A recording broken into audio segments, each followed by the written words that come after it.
Hi everyone, it's Andrew from RC and this is the latest video update in my Cross RC MC8 series build. It's the new kit.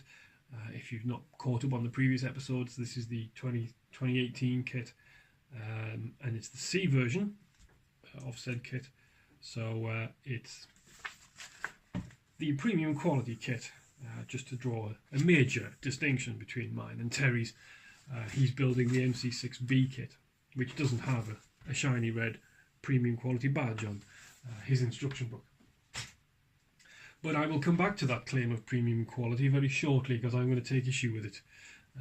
But anyway, so on to the progress first. Let's stick with the positives to start with. What have I been doing? Well, you'll see that Butch over here has got a new girlfriend. She's only slight, you know, petite. Maybe she's a ballet dancer, I don't know.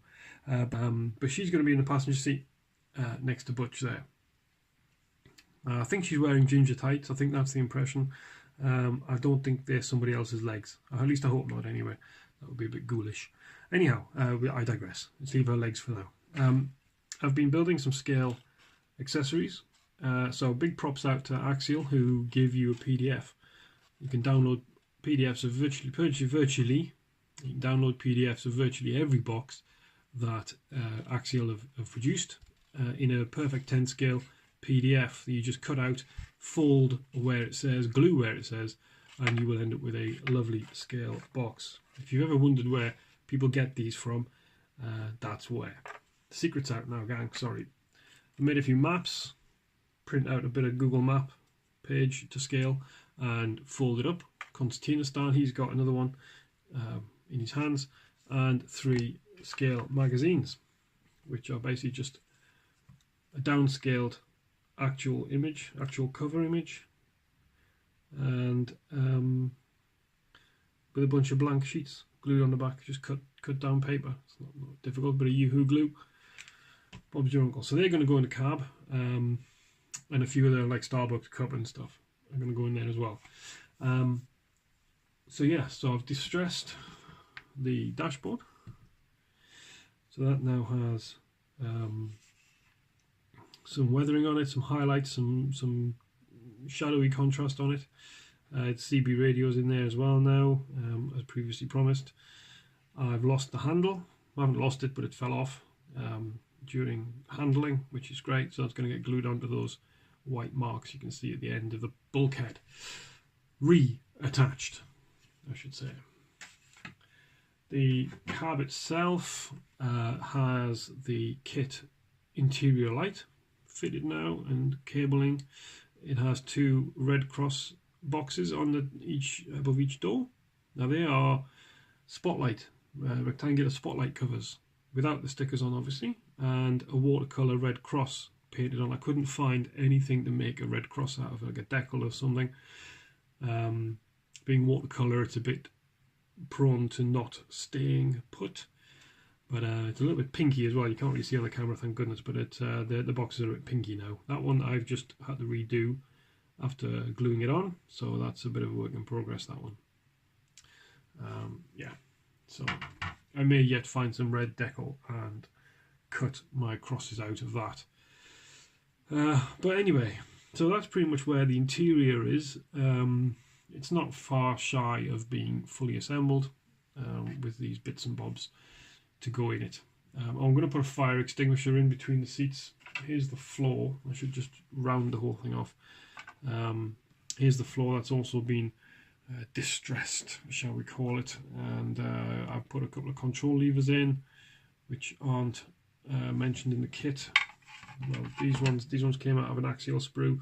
This one here was in the kit, but they don't mention it. They tell you not to use it, which is weird, because there is a great big gear stick in about that position in the real truck. Now, just to back up something Terry mentioned in his latest video about the bulkhead, particularly, this is meant to be glued to the cab before you put the floor in, at which point you're obviously hoping that, say, that little notch you can see between the pedals, that little notch in the floor, is meant to go around this. Obviously, well, if you you know, you've glued the bulkhead in and you come to put the floor in, and if it doesn't fit, then you're going to have to do something about it, because it's not going to, the whole cab won't fit together properly. So what we've both decided is that we're going to bolt the dash bulkhead in here before fitting it, and then probably just put some packing behind it to stop it rattling. And if it doesn't quite touch under the windscreen, well, you know, no one's really going to notice. So that's what we're going to do. Keep the bulkhead on the floor, and you know, it can't really fall over. It can't fall off. I mean, look at the cab, right? Let me just put the camera down a minute. So if I show you the cab, look how flexible that is. Right? See? So the first sign of any kind of frontal impact, even despite how carefully we drive these things, the likelihood that if the bulkhead's glued on here, it's just going to pop it straight off, isn't it? So that's a non-starter. Yeah, so that's the kind of interior. It's not far for the fire extinguisher to go in. Yeah, finding 12 scale stuff's quite difficult, I have to say. So it's a big 10 scale fire extinguisher, but you know, it's a big truck. What the hell? He's a big bloke. Most of the time since the last update has been spent fretting about electrics. Now, easy electric to deal with. I've got to just put some bullets on the end of my 1080, which I'll do tomorrow, and we can maybe try and fire that up and see how the truck runs with that. I'm not using my Sidewinder 3 in this truck. I'm going to keep it in the 10.2, my beloved 10.2, because well, you know, it's not a parts donor yet. So 1080 is going to be quick run. 1080 is going to be the ESC in the truck until it proves itself in you know, not up to the task. That's the easy bit. Lights was the hard bit. Now, Cross RC give you a set of lights and a light controller and a sub circuit board.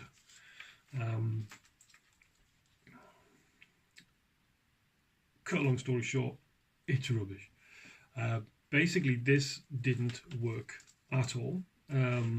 Sorry, it worked partly. When I wired it all up, plugged everything in as it should be, you know, the ESC channels, the receiver, you know, throttle channel and so on. What I was getting was one reversing light coming on in reverse, and the opposite brake light was coming on as a reversing light as well. So basically, out of all of this, including the headlights, I was getting 2 bulbs. So that's going to be junked. I had hoped, both Terry and I had hoped, that these lights would work straight off the receiver. You'd even bought an aeroplane receiver on that basis. Nope, they blow, they don't work. I don't know what the problem really is, but the bulbs, I think the wires are like paper thin, really brittle, hard, stiff wires. It's just, you know, there's probably two strands of metal in there, and you know, it's just rubbish. I'm really disappointed, yes. So be careful with your Cross RC lights, guys. Don't build your hopes up if you bought the kit. Now, what I'm going to do instead, what I have done, I had the foresight already to order a killer body lighting rig. So this is going to be the substitute. It's throttle and steering sensitive, so you can't have your indicators flashing. If you must have your, I cannot understand why all these things have indicators flashing for crawlers. Who indicates off-road, for goodness sake? Well, I've never seen anybody indicating, bouncing across rocks and up hills and stuff, indicating. It's a ridiculous thing and it annoys the hell out of me. Anyhow, not my problem. It is my problem, nobody else's. So I'm avoiding that situation like the plague. But it is throttle sensitive, and that's quite interesting. Never really considered this. What happens is the headlights and the tail lights brighten if you reach a certain point on the throttle, forwards or backwards, whichever. So that's quite cool.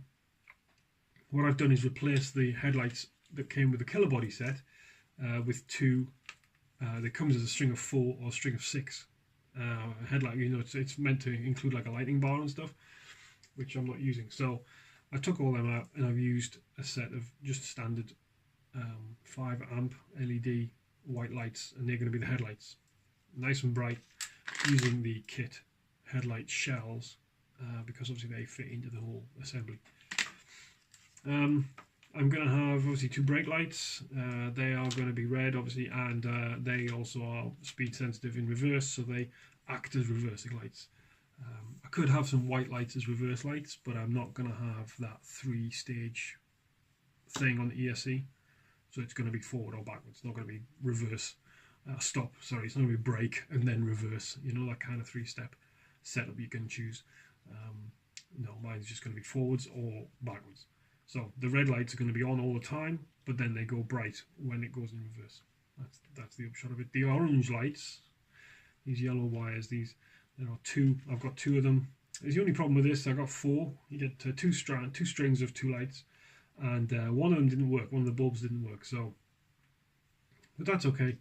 So I'm really just going to have 2 orange bulbs, one either side in the middle of the crew cab.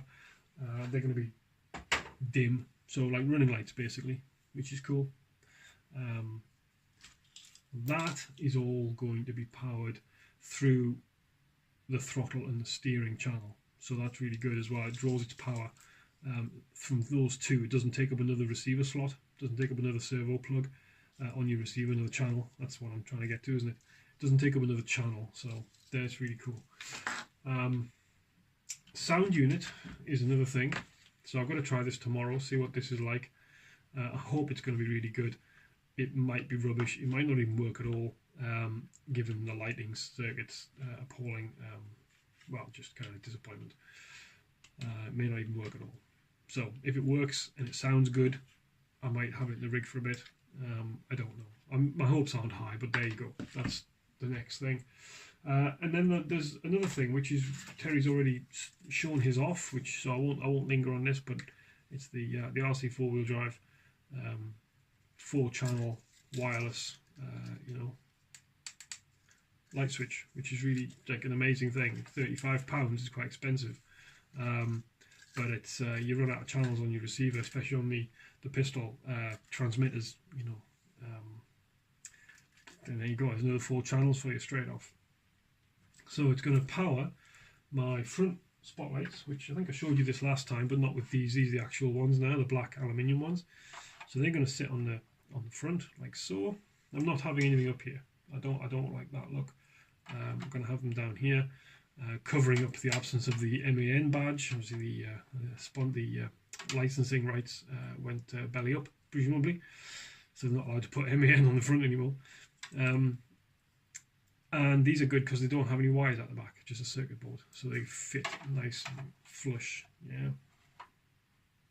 so they're going to be cool. Nice and bright, I hope, because all of this is going to be powered by my lovely new 3S Turnigy graphene battery, 1.3, 1300 milliamp, which is a lovely thing. I've never had a battery so nice. Anyway, bit of a battery thing going on now. And I'm going to have a yellow beacon up on the cab by the engine bay, which I can switch on and off. Awesome. And probably a couple of little spotlights. Maybe on the load bed itself. I haven't yet decided. And the 4th channel will be probably the cab light. You know, I could do that. So that'll be really cool. I'm not going to need what was going to be a 3rd lighting circuit based on this aircraft receiver. It's not. I'm not going to need that anymore now. So just the 2 circuits. The sound card needs its own power, and the RC 4-wheel drive lighting rig. So they should only be stashed away in the engine bay. That's where we're going to put everything.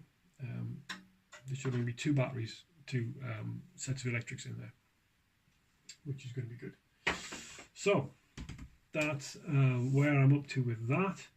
I should also mention the windows just before I move on. These are the windscreen panels. What I've also done is spray the back. I've cut the masking film away to leave an edge, and I've sprayed that edge black, so when the camera's in the cab, as there's going to be a camera in there, you can't really see too much of the glue holding the windows in. You can just see a black edge, like there would be a rubber window seal. So that's going to be like the inside element. I'm then going to cut away a strip on the outside because that's where the glue's going to go to stick the windows in.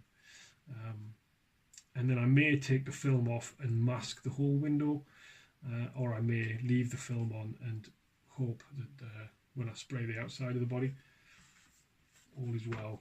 Don't know. That's a puzzle for later. But once I'm putting the windows in, hopefully this weekend, I will know what I'm doing. So that's where I am. That's where we are with this. I've got lots of electrics to do in the morning, and then hopefully some final cab assembly work on Sunday, and I may be in a position on Sunday evening to do a little video of the cab built up, and with lights and stuff in it as well. So it's a big tall order, but you never know. Got to have a target, right? Okay, so there you go. From Electric Central, I bid you good night, and we'll catch up in a few days. Thank you for watching.